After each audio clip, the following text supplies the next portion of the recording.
ইরানের যে শিয়াবাদ আছে এটার আমরা চরম বিরোধী। এই ব্যাপারে আমরা বহুবার কথা বলেছি। ইসরায়েলে ইরান যতটুকু করেছে এটা গোটা আরব বিশ্বজুড়ে কি তা করতে পেরেছে? ইরানই কেবলমাত্র এই অঞ্চলে আমেরিকার কোনো ঘাঁটি নাই, আর প্রত্যেকটা দেশে আমেরিকার ঘাঁটি আছে। নেতানিয়াহু পর্যন্ত তার ভিডিও বার্তা এটা স্পষ্ট করেছে, তার প্রথম টার্গেট হলো ইরান, এরপর তাদের টার্গেট হলো পাকিস্তান। আপনি কি একবার চিন্তা করে দেখেছেন পাকিস্তানকে আক্রমণ করার পর কি হবে? পাকিস্তানকে যখন আক্রমণ করবে তখন ইন্ডিয়া সেখানে ইনভলভ হয়ে যাবে, মানে মোদি সেখানে ইনভলভ হয়ে যাবে।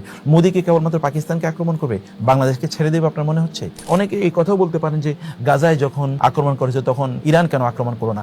ইরান কেন আক্রমণ করলো না এই প্রশ্নের আগে কি আমরা বলতে পারি না গোটা মিডল ইস্ট কেন একটা কথা বলতে পারলো না? আরব বিশ্বে কি কোনো কাজ নাই?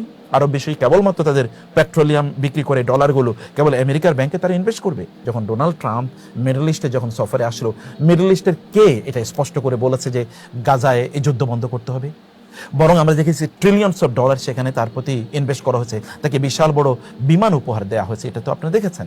শুধু কি তাই, সেখানে মুসলিম নারীরা তাদের মাথাগুলো ঝুলিয়ে তাদের চুলগুলো উন্মুক্ত করে এখানে যুবতী নারীরা, সুন্দরী নারীরা, মেয়েরা তারা কিভাবে তাকে স্বাগত জানিয়েছে। এটা যদি মুসলমানদের সামান্যতম পার্সোনালিটি থাকে, মুসলমানদের যদি একটু গায়রত থাকে, তাহলে এটা কোনো মুসলমান কিভাবে মেনে নিতে পারে?